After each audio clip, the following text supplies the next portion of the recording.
just absolutely no traction. The front end slid out from under him. Losing 2 spots to James Stewart and Ricky Carmichael. There are those who would say it might have happened anyway, but Chad Reed tipping over makes it a lot easier for Stewart. Here comes Carmichael, and these two have resumed their battle, this time for the lead, and apparently both pretty much, if not at 100%.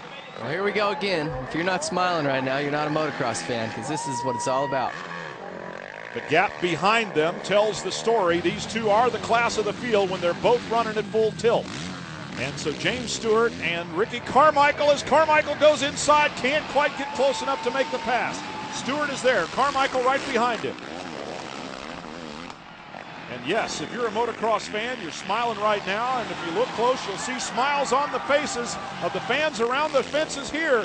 Carmichael goes outside, crosses back in with a great drive up the hill. They flatten it out side by side, little kickouts there, and here they come in tandem. James Stewart with Ricky Carmichael right behind him.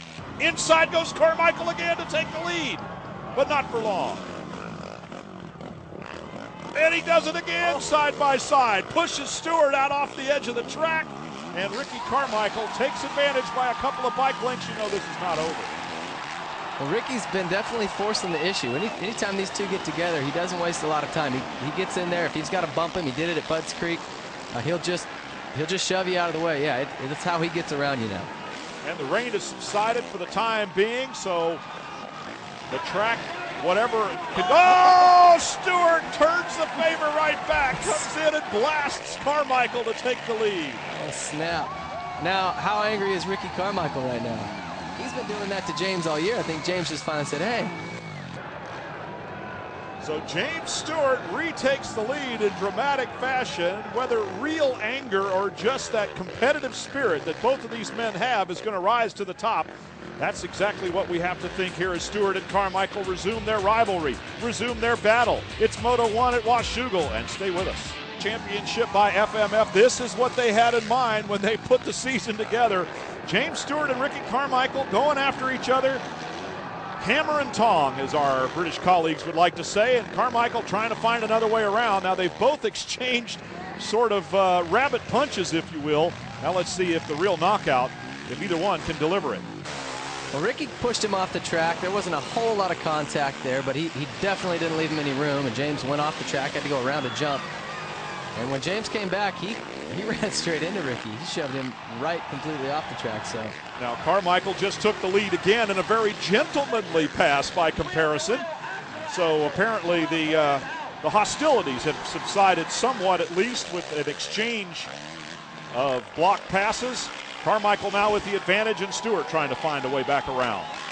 Well, these two, for the most part, they'll race clean together. They're not going to, there's no bitterness there between the two of them, but they both really want to win, and if there's only a little bit of room to make a pass, these guys are going to take it. They're going to open that gap up. Every bit of me wants to think that on both occasions they were laughing under their helmets, saying, wow, that was good. All right, I like that. I'll give you back some of your own medicine here in just a minute. So it's that competitive fire that Carmichael and Stewart possess in huge quantities that's motivating them right now as they work through some traffic there, going past Mike LaPaglia from California on his Suzuki. You see LaPaglia ducking his head down. When you're coming up that hill behind a 450, oh man, you better have a chest protector on it. You will just be welted up. James Stewart getting close to Carmichael once again as they work the track here at Washougal after a little rain shower. Yes, there's some mud covering both rider and machine. Stewart almost a little short on that last jump, but made it look like he meant to do that. Can you see how fast these guys are going through these turns? They're just dropping into these ruts, leaned completely over flat and pinning it. This pace they've got going right now is ridiculous. Well, it's easy to tell how much faster they are than everyone else. Do you see anyone else on the same lap? No.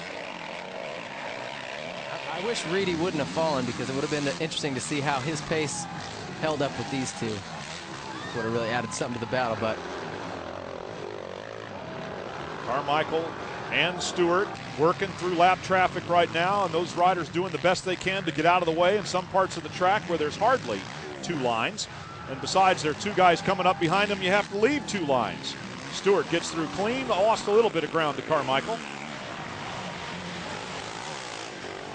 Carmichael with a big advantage right now here in Moto number 1. Working traffic just a little bit better. James has got to go back to work to try to close the gap again. He can do it. Coming up on the final lap, Carmichael and Stewart with the white flag waving. Still a little bit of traffic in front of him. The number 361 there, Colton Facciati from Canada. You've seen Ricky Carmichael have to change his strategy. He used to be so much more fit than anyone else on the track. He could just take his time, be very patient. He knew at about the 20-minute mark, everybody would slow down and he would actually get faster. And what James has done is just, he's made that strategy not work anymore. James is just as fit. He's faster than Ricky used to be, so Ricky had to increase his speed and attack right from the beginning. I mean, James isn't dropping off his rear wheel here at all. Ricky's having to push all the way to the finish. So I would be interesting to be a fly on the wall at their little team meetings and see what Ricky's strategy is. You know, it's got to be just, hey, get to the front as fast as you can and haul butt, because James is going to be right there. Well, James is right there, but seems to be coming up on lappers in slightly less opportune moments. So Carmichael's been able to maintain this gap for the last lap, and we're on the final lap right now, but Stewart isn't cutting him any slack. And he's not backing off either. He wants Ricky to know that he can finish right behind him. These are the turns I'm talking about. Look how fast they get through these corners. Carmichael on the final lap here in Moto number 1, still working traffic. James Stewart doing everything he can to try to get up there and make a race out of it as Carmichael continues to bounce it around and ride aggressively. The only thing that Stewart might have is a little less race fitness than Ricky Carmichael, because he's had a few weeks off here and there.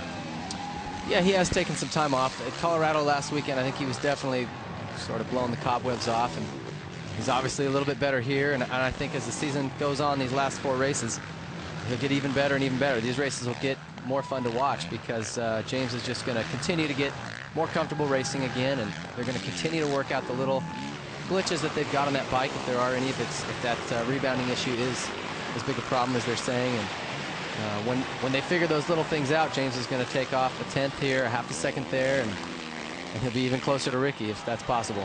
And of course, the fans are the winners. Even though Stewart is out of the championship, even by his own admission, the fans who lean over the fences every week at places like Washougal want to see good racing like this.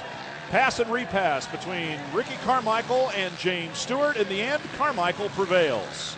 Oh, and Ricky's waving him up. I wonder what this is all about.